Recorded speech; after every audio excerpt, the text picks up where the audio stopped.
నమస్తే అండి. నేను మీ లక్ష్మీ చౌదరిని. Welcome to my channel Misty మధురిమలు తెలుగు ఆడియో స్టోరీస్. మధురమైన మనసుకి హత్తుకునే కథలను వినాలి అంటే వెంటనే ఛానల్ని సబ్స్క్రైబ్ చేసుకోండి. అల్లుకున్న బంధం ఎపిసోడ్ 9తో మీ ముందుకి వచ్చేసాను.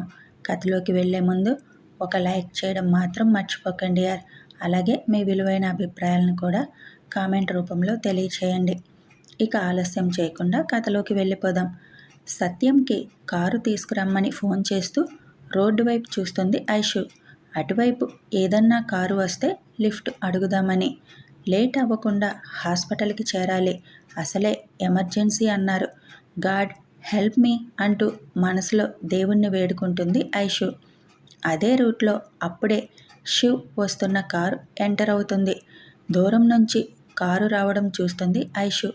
వెంటనే రోడ్ మీదకి వెళ్ళి లిఫ్ట్ అని ఫింగర్ చూపిస్తుంది. మైక్ అది చూసి శివ్, ఎవరో ఇండియన్ అమ్మాయి లిఫ్ట్ అడుగుతుంది అని చెబుతాడు. మనకి టైం లేదు, ఇప్పుడు అలాంటివి ఏమీ పెట్టుకోకు చెబుతాడు శివ్.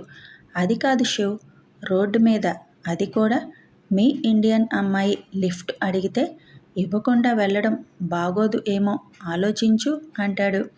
అబ్బా ఏంట్రా నీ గోల, సరే ఏదో ఒకటి చేస్తావు అంటూ శివ్ హెడ్ ఫోన్స్ పెట్టుకొని లాబీలో వర్క్ చేస్తూ ఎవరితోనో కాన్ఫరెన్స్ కాల్లో మాట్లాడుతూ బిజీ అయిపోతాడు. కారు ఐషు దగ్గరికి రాగానే విండో గ్లాస్ దించి ఎక్కడికి వెళ్ళాలి మిస్ అని అడుగుతాడు మైక్. ఐషు హాస్పిటల్ పేరు చెప్పగానే వాళ్ళు వెళ్ళే రూట్నే కాబట్టి గెట్ ఇన్ అంటూ డోర్ అన్లాక్ చేస్తాడు. థ్యాంక్ యూ అంటూ కారులో కూర్చుంటుంది ఐషు. ఐషు కారులోకి ఎంటర్ అయ్యేటప్పుడే శివ్కి చల్లని పిల్లగాలి తన మోముని తాకినట్టుగా ఒక్క క్షణం అనిపించినా మళ్ళీ కాల్లో బిజీ అయిపోతాడు. ఐషుకి కూడా ఏదో ఫీలింగ్, అసలు అదేంటి అని తనకి అర్థం అవ్వదు. కానీ ఆ ఫీలింగ్ మనసుకి హాయిగా అనిపించింది. ఐషుకి తను శివ్ వెనుక కూర్చోవడం, శివ్ హెడ్ ఫోన్స్ పెట్టుకోవడంతో తన మొహం కనిపించదు.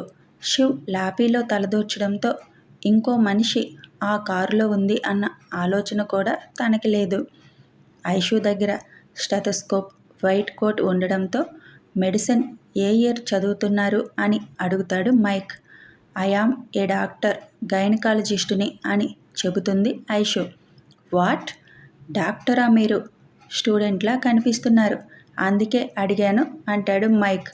మైక్కి అసలు పేపర్ కానీ న్యూస్ కానీ చూసే మంచి అలవాట్లు లేవు, అందుకే ఐషు గురించి తెలియలేదు.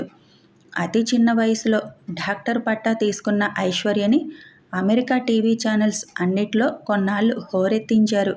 మనోడికి ఆఫీస్, పబ్ తప్ప వేరే ధ్యాస ఉండదు. ఇంత ఉదయాన్నే వెళ్తున్నారు ఎందుకు అని అడుగుతాడు మైక్. ఎమర్జెన్సీ, అందుకే వెళ్తున్నాను. హో, మీ కారుకి ఏమయ్యింది? తెలీదు, ఆగిపోయింది. ఎమర్జెన్సీ కదా, అందుకే లిఫ్ట్ అడగక తప్పలేదు అంటుంది ఐషు. మళ్ళీ ఏదో అడగబోతున్న మైక్ని శివ్ ఒక్క చూపు చూస్తాడు. మైక్ శివ్ చూపు చూసి కాన్ఫరెన్స్ కాల్లో ఉన్నాడు అని గుర్తుకు వచ్చి సైలెంట్గా డ్రైవ్ చేయడం మొదలుపెట్టాడు మైక్. ఇదంతా ఒక కంట కనిపెట్టిన ఐషు మనసులోనే శివ్కి థ్యాంక్స్ చెప్పుకుంది. మైక్ క్వశ్చన్స్ నుండి సేవ్ చేసినందుకు. మైక్ అడిగేది క్యాజువల్గానే అని అర్థమైనా కారు ఎక్కినప్పటి నుంచి తనకి ఏదో గమ్మత్తు ఫీలింగ్ మనసుకి కలుగుతుంది. అది ఏమిటి అని అర్థం కాకపోయినా చాలా నచ్చింది. అందుకే ప్రశాంతంగా ఆ ఫీల్ని ఎంజాయ్ చేస్తుంది ఐష్. మైక్ అడిగే ప్రశ్నలకు ఆ ఫీల్ డిస్టర్బ్ అవుతుంది. అందుకే మైక్ సైలెంట్ అవడానికి కారణమైన శివ్కి థ్యాంక్స్ చెప్పుకుంది ఐషు. 20 నిమిషాలలో ఐషు హాస్పిటల్ ముందు కారు ఆపుతాడు మైక్. థ్యాంక్స్ చెప్పి కారు దిగుతుంది ఐషు.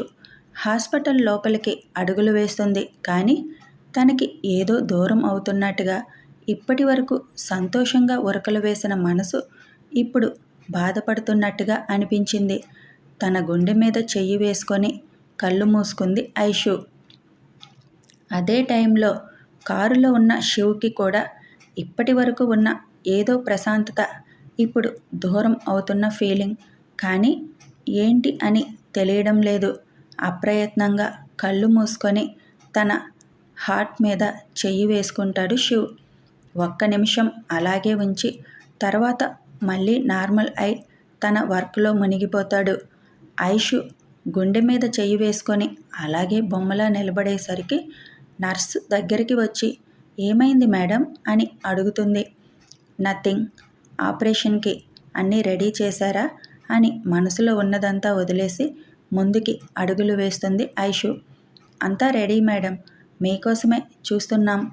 ఓకే అంటూ ఆలోచనలన్నీ పక్కన పెట్టి ఇంకో ప్రాణాన్ని భూమి మీదకి తీసుకువచ్చే తన కర్తవ్యం నిర్వర్తించడానికి ఆపరేషన్ థియేటర్లోకి వెళుతుంది ఐషు. శివ్ తొందరగా ఆఫీస్కి చేరుకుంటాడు. స్టాఫ్ ఎవరు రాకముందే రావాలని అంత తొందరగా వచ్చేస్తాడు. తన క్యాబిన్కి వెళ్ళి కూర్చొని తను చేయాల్సిన పని స్టార్ట్ చేస్తాడు శివ్. మైక్ చేయాల్సిన వర్క్ తనకి ఇచ్చి మొత్తం అన్ని సిస్టమ్స్కి సెక్యూరిటీ పెంచే పనిలో పడ్డాడు.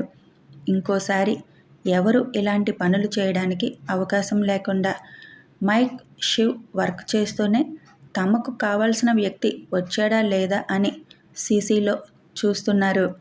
స్టాఫ్ ఒక్కొక్కరు రావడం మొదలవుతుంది. ఎవరి మొహం చూసినా డల్గానే కనిపిస్తుంది. శివ్ ఒక్కొక్కరిని గమనిస్తున్నాడు. అప్పుడే ఆఫీస్లోకి ఎంటర్ అయ్యాడు అతను సంతోషంగా. శివ్ పెదవులపై ఒక కిల్లింగ్ స్మైల్. ఆ నవ్వు వాడి లైఫ్ బర్న్ చేసే నవ్వు అని మైక్కి మాత్రమే తెలుసు. స్టాఫ్ అంతా సిస్టమ్స్ ఆన్ చేయగానే అంతా పెర్ఫెక్ట్గా ఉండడం, తాము అప్పటిదాకా కష్టపడి చేసిన వర్క్ అంతా సేఫ్గా ఉండడం చూసి అప్పటి వరకు డల్గా ఉన్న వాళ్ళు ఆశ్చర్యం ప్లస్ ఆనందంతో ఒకరిని ఒకరు చూసుకుంటారు. అతను మాత్రం షాక్ అయ్యాడు. అంతలోనే కోపం, అసహనం, అసలు ఇది ఎలా సాధ్యం అని. ఇదంతా శివ్, మైక్ సీసీలో చూస్తూనే ఉన్నారు. శివ్ మైక్ వైపు చూడగానే మేనేజర్కి కాల్ చేసి 15 మినిట్స్లో స్టాఫ్ అందరినీ మీటింగ్ హాల్లోకి రమ్మని చెప్పండి అని చెబుతాడు మైక్. మేనేజర్ స్టాఫ్ మొత్తానికి ఇన్ఫామ్ చేయడంతో అందరూ మీటింగ్ హాల్కి వెళ్తారు. అతను మాత్రం ఇంకా సిస్టమ్ ముందే కూర్చొని కోపంతో రగిలిపోతున్నాడు. అంత కష్టపడి మొత్తం నాశనం చేస్తే అసలు ఇదెలా సాధ్యమయ్యింది అనుకుంటున్నాడు. మేనేజర్ అటువైపు వెళుతూ అతన్ని చూసి రిచర్డ్, ఇంకా అక్కడే ఉన్నావేంటి, కమ్ అని పిలుస్తాడు. ఇంకా తప్పక అసహనంగానే మీటింగ్ హాల్లోకి అడుగుపెట్టాడు రిచర్డ్. ఇదంతా సీసీలో చూస్తూనే ఉన్న మైక్, శివ్ నవ్వుకుంటూ మీటింగ్ హాల్కి వెళ్ళడానికి క్యాబిన్ నుండి బయటికి వస్తారు. మైక్ లోపలికి వెళ్ళిన ఒక్క నిమిషం తర్వాత శివ్ లోపలికి ఎంటర్ అవుతాడు. డోర్ ఓపెన్ చేసిన సౌండ్కి అటువైపు చూసిన అందరూ షాక్తో ఫ్రీజ్ అయిపోతారు. అక్కడ శివ్ని చూసి 6.5 అడుగుల హైట్, షార్ప్ లుక్స్, కొటేరు ముక్కు, ఒత్తైన మీసకట్టు, క్లీన్ షేవ్, నడుస్తుంటే ఫోర్ హెడ్ మీద పడుతున్న హెయిర్, పెర్ఫెక్ట్ ఫిజిక్తో వస్తున్న శివ్ని అలాగే చూస్తూ ఉండిపోతారు అందరూ. శివ్ ఎవరు అన్నది అక్కడ ఎవరికీ తెలీదు. ఇంతవరకు శివ్ ఎవరికీ చెప్పనివ్వలేదు. తను వచ్చినప్పుడు తన క్యాబిన్లోకి ఒక్క మైక్కి తప్ప అందులోకి ఎవ్వరికీ ఎంట్రీ లేదు. స్టాఫ్కి తమ బాస్ మైక్ అని మాత్రమే తెలుసు. ఒక్క ఇద్దరికి మాత్రమే శివ్ గురించి తెలుసు. వాళ్ళే ఒకరు రిచర్డ్, ఇంకొకరు నిషా.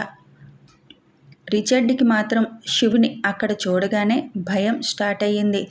అస్సలు శివ్ని ఎక్స్పెక్ట్ చేయలేదు రిచర్డ్. 2 రోజులు ముందుకు వెళ్తే ప్రాబ్లం రాగానే మైక్ శివ్కి కాల్ చేయబోతుంటే రిచర్డ్ వారిస్తాడు. మనం ట్రై చేద్దాం, అప్పటికి సాల్వ్ అవ్వకపోతే అప్పుడు కాల్ చేద్దాం, ఇప్పుడే చేసి అతనిని కంగారు పెట్టడం ఎందుకు, అతనికి బిజీ షెడ్యూల్ ఉంటుంది, ఇప్పటికిప్పుడు అక్కడ వర్క్ వదులుకొని రావాలి అంటే కష్టం కదా అని కన్విన్స్ చేస్తాడు మైక్ని. మైక్ అది నిజమేలే, ముందు మనం సాల్వ్ చేయడానికి ట్రై చేద్దాం అని నువ్వు వెళ్ళి ఆ పని చూడు అంటూ రిచర్డ్ని పంపిస్తాడు. రిచర్డ్ కన్నింగ్గా నవ్వుకుంటూ ఈ రోజంతా వేస్ట్ చేస్తే రేపు చెప్పినా శివ్ ఇక్కడికి రావడానికి 2 రోజులు పడుతుంది. అప్పుడు వచ్చినా ఒక్క రోజులో ప్రాజెక్ట్ చేయడం అసంభవం. ఈ దెబ్బతో శివ్ మైక్ని కోపంతో వదిలేస్తాడు అనుకొని నవ్వుకుంటూ వెళ్ళిపోతాడు. కానీ రిచర్డ్కి తెలియని విషయం ఏంటి అంటే మైక్ రిచర్డ్ బయటికి వెళ్ళిన మరుక్షణమే శివ్కి కాల్ చేసి విషయం చెబుతాడు. శివ్కి ఏదైనా వెంటనే చెప్పడం అలవాటు మైక్కి. అందులో ఇది శివ్ ప్రెస్టీజియస్గా తీసుకున్న ప్రాజెక్ట్.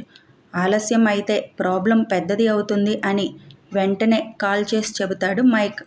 మైక్ రిచర్డ్ అని పిలిచేసరికి ఆలోచన నుంచి బయటికి వచ్చి మైక్ వైపు చూస్తాడు. ఏమి ఆలోచిస్తున్నావు? అన్నిసార్లు పిలిచినా పలకటం లేదు అని ఏమీ తెలియనట్టుగా అడుగుతాడు మైక్. ఏమీ లేదు అంటూ తల అడ్డంగా ఊపుతాడు. బాబుకి మాటలు రావడం లేదు మరి భయంతో.